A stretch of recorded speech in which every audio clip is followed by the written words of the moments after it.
always been kept at the bottom.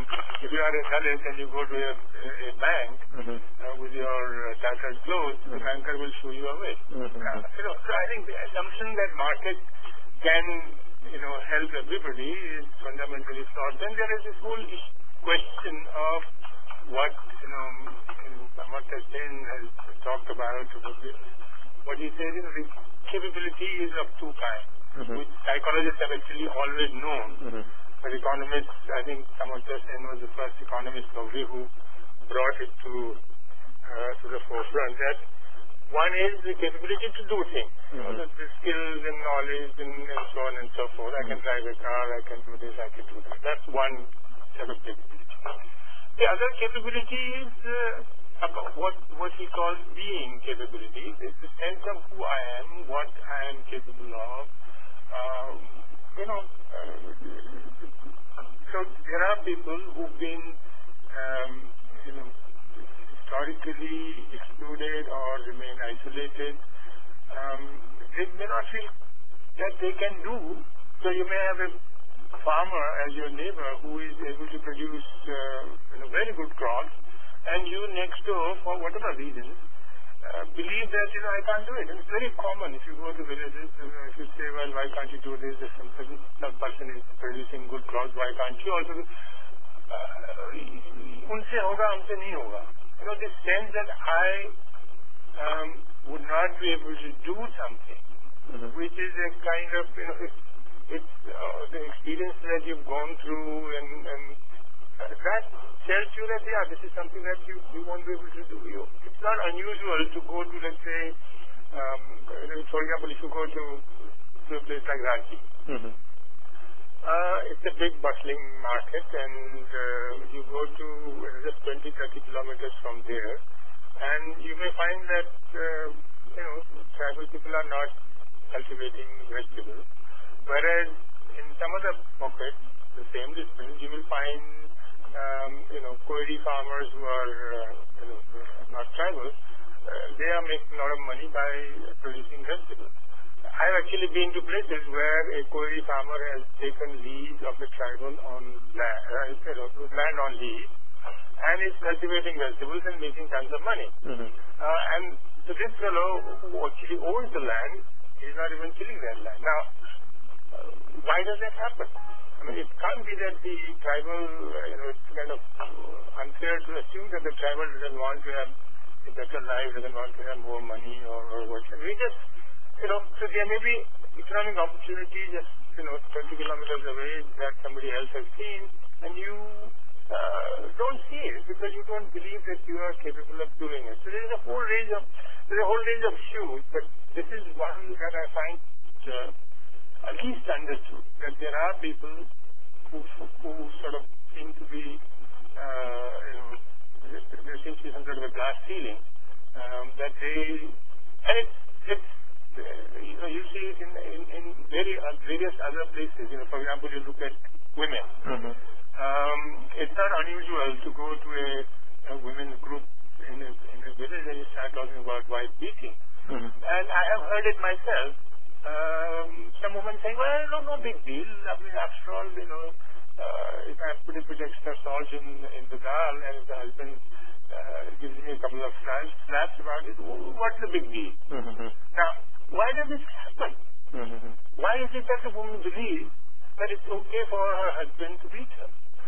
So, obviously, therefore, there is something that goes into our makeup whereby one person believes that this is right and this is something that he or she can do, and another person, seemingly, under similar circumstances, believes that, no, she can't do it or he can't do it, or, So it's a mental block that interventions seek to remove? Yeah, in a way, one calls it the mental block. It sounds as if it's deliberate. When you say, I have a mental block, it's as if there is something wrong with me.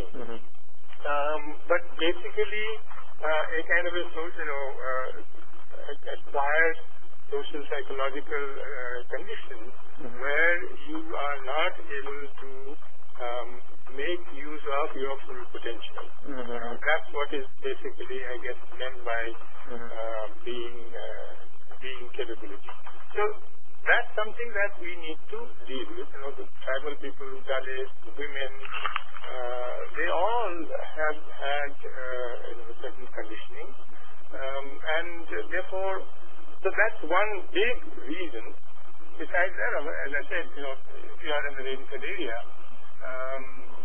you may not be able to make the investments that are needed for commencing rainwater and improving your cultivation and so on and so forth. So there are issues of that nature which are defined as infrastructure or whatever, which an individual may not be able to deal with, and therefore the state or somebody needs, and the market also doesn't deal with it because the market is looking for short-term returns.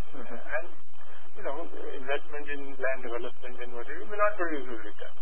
So that's the reason why there is a need for intervention from the state to help people improve their lives and livelihoods. And it applies to everybody. It applies to even the people who are making money today. It's not as if they have the innate capability that they can set up a company and so on and so forth. They've benefited from the infrastructure.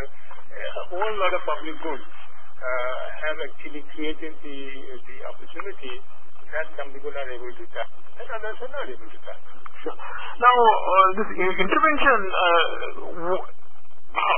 is this the same thing as unemployment, absence of livelihood? Unemployment? See, you are speaking of livelihood. So is absence of livelihood the same thing as unemployment as defined by economists, as measured by the economic statistical agencies of the nation, CSO, NSS, etc.? Yeah. Well, see, being employed is one way of making a living, but that's, there may be people who are self-employed. That doesn't get counted anywhere. So, in that sense,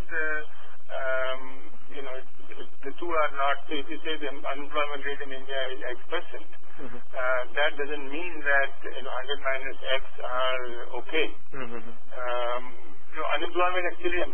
Employment is actually, as far as I know, and I'm not an economist, is measured on the basis of how many people have enrolled for looking for a job. So it's lots of people are not looking for work through the formal means. So I think that is that's why the figures of unemployment. So when we say the BPL is 42% in rural India, but if you say what is unemployment rate, the number may be much smaller. So the two are not therefore the same. There will be lots of people who don't have enough means to meet their daily requirements of food and other things, and to have some buffer in case of emergencies and shocks and whatever. That's all that is needed as part of livelihood. It's not enough just to have 2 square meals a day, but what happens tomorrow if you fall ill? You should have some reserve to be able to deal with contingencies that can visit anybody.